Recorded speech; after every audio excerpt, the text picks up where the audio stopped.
Vàថ្ងៃនេះជាថ្ងៃទី7ហើយនៅខ្វះប្រហែលថ្ងៃទៀតនឹងដល់រដូវចូលឆ្នាំប្រពៃណីខ្មែរយើងនៅក្នុងคลิปវីដេអូនេះផងដែរគឺខ្ញុំគ្រាន់តែជា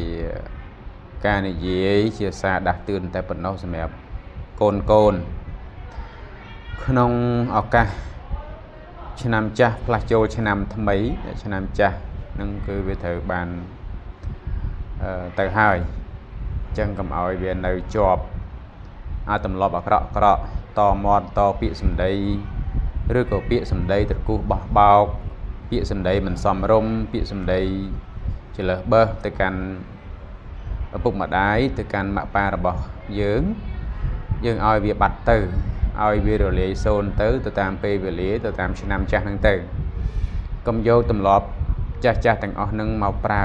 នៅឆ្នាំថ្មីទៀតពីព្រោះទម្លាប់ខ្លះប្រសិនណាបើយើងនៅតែប្រកាន់ប្រើវាមិនមានប្រយោជន៍ទេវាកាន់តែធ្វើឲ្យយើងខាតបង់ហើយខូចនៅប្រយោជន៍នៅពេលឆ្នាំថ្មីបច្ចុប្បន្នដែលយើងត្រូវរស់បន្តទៅទៀតហ្នឹង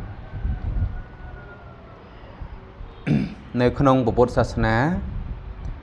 ព្រះសម្មាសម្ពុទ្ធទ្រង់បានបង្រៀនមនុស្សយើងតកតងទៅនឹងសិរីសួស្តីដែលនៅចាស់ពាក្យចាស់បុរាណយើងណាបាទចាស់បុរាណយើងថា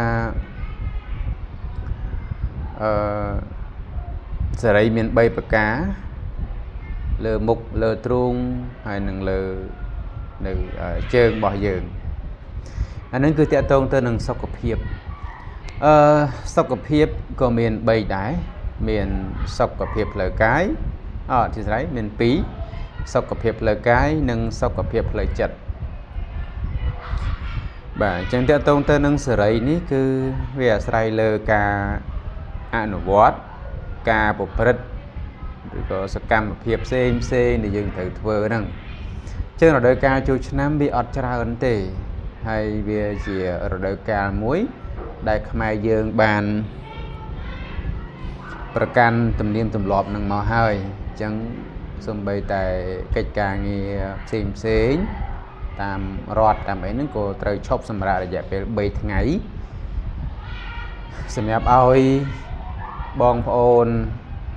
ទាំងអ្នកទីក្រុងទាំងអ្នកជនបទស្រុកស្រែចំការហ្នឹងគឺជួបជុំគ្នា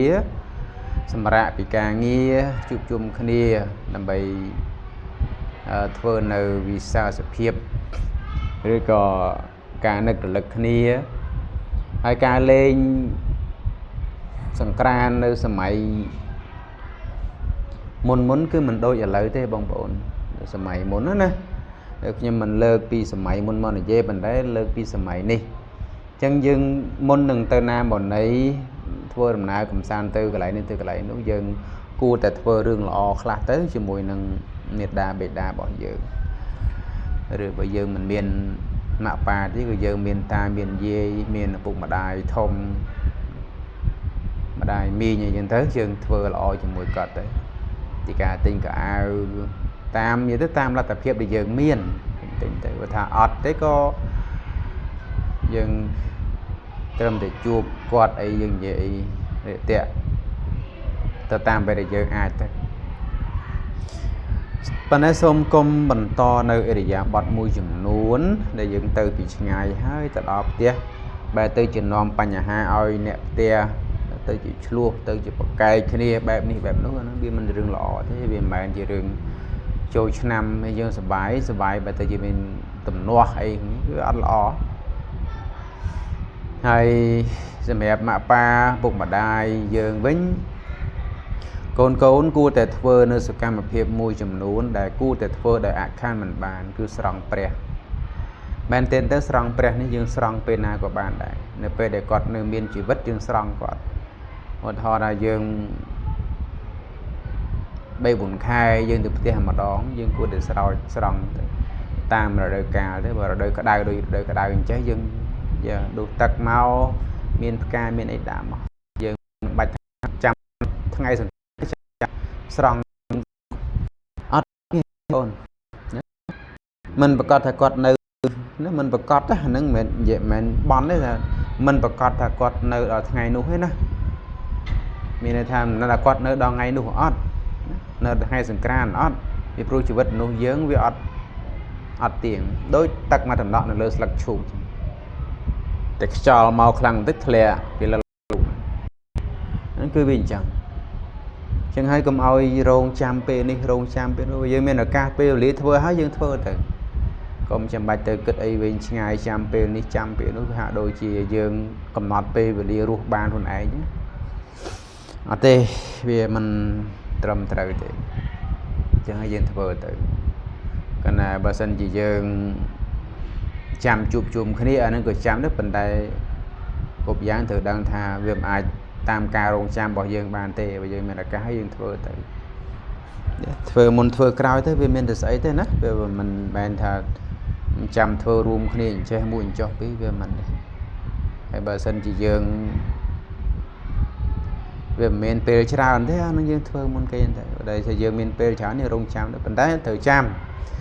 cứ xây cái đó về mãi tam ca rong cham bỏ dương bàn này chân nôm nê chùm nóc mà hộp à ha giờ ná chui ngay ấy chẳng mấy chấm má dân thưa chun còn tới tam để ác cầm ỏi hùa pe về lý vì rồi mình côn khá phía trán pe về lý miên can tu được sắp đây pe về lý miên đau làm hai làm hai cái chơi môi cho bị họ đã côn khá tầm nê pe tứ mơ thì sky quất sau tắc oi sky oi bay tắc sky để mai ở ọt được vui chỉ mùi anh nói cùng miền đây về chỉ đừng chom mình tênនេះcòn chia xa thế បងប្អូនកូនប្រុសស្រីគួរតែធ្វើយ៉ាងម៉េចយើងនឹករលឹកទៅកាន់ម៉ាក់ប៉ាពុកម្ដាយរបស់យើងឲ្យបានច្រើនជាពិសេសយូរយើងជួបគាត់ម្ដងមកពីទីចិត្តទីឆ្ងាយយើងធ្វើម៉េចកុំឲ្យមានភាពកលអកទៅកាន់ពួកគាត់ធ្វើឲ្យគាត់សប្បាយចិត្តត្រូវដឹងថាម៉ាក់ប៉ារបស់យើងពុកម្ដាយរបស់យើងគាត់គឺជាព្រះព្រំជាព្រះរហន្តជាទេវតាហើយនឹងជាអាចារ្យឈ្មោះទាំង4ដែលប្រពុតបានដាក់ឲ្យហ្នឹងអញ្ចឹងត្រូវដឹងយើងចង់បានសេរីសួស្តីកុំទៅសុំពោពីទេវតាលើមេឃមានទេវតាលើមេឃណាមកឲ្យពោយើងក្រៅទៅពីពុកម្ដាយរបស់យើងទេហើយបើគ្មានទេវតាលើមេឃណាមកតម្រង់ទិសយើងឲ្យដូចជាពុកម្ដាយរបស់យើងទេតម្រង់ទិសយើងតាំងពីតូចក្រូចឆ្មាមកឲ្យទៅរៀនទៅសូត្រដាស់តឿនយប់ដាស់តឿនថ្ងៃឲ្យខំរៀនចេះឲ្យខំរៀនចុះណាលើកនេះលើកនោះមកបន្ទប់បដាក់ឧទាហរណ៍ឲ្យយើងយល់គ្មានទេវតាណាក្រៅពីឪពុកម្ដាយម៉ាក់ប៉ារបស់យើងទេអត់ទេវតាលើមេឃមិនល្អដូចទេវតារបស់ខ្លួនឯងទេណាទៅចាំអញ្ចឹងទេវតាលើមេឃអត់មានល្អអីដូចម៉ាក់ប៉ារបស់យើងដូចឪពុកម្ដាយរបស់យើងទេទៅចាំអញ្ចឹងទៅហើយទេវតាលើមេឃក៏គេមិនបានមករីករាយរាក់ទាក់អីជាមួយនឹងអ្វីដែលយើងមានដែរអត់ទេទេវតាគេខ្ពើមកចិត្តយើងណាព្រោះមនុស្សយើងវាអាក្រក់ហើយវាក្លិនវាស្អុយទេវតាគេគ្មានក្លិនទេហើយមានក្លិនស្អុយទេវតាគេទទួលទានគេសោយសិទ្ធិរបស់ទឹកក៏នឹកក្នុងចិត្តក៏ឆ្អែតដែរគេណាមករវល់តាមដានជីវិតយើងមានទេ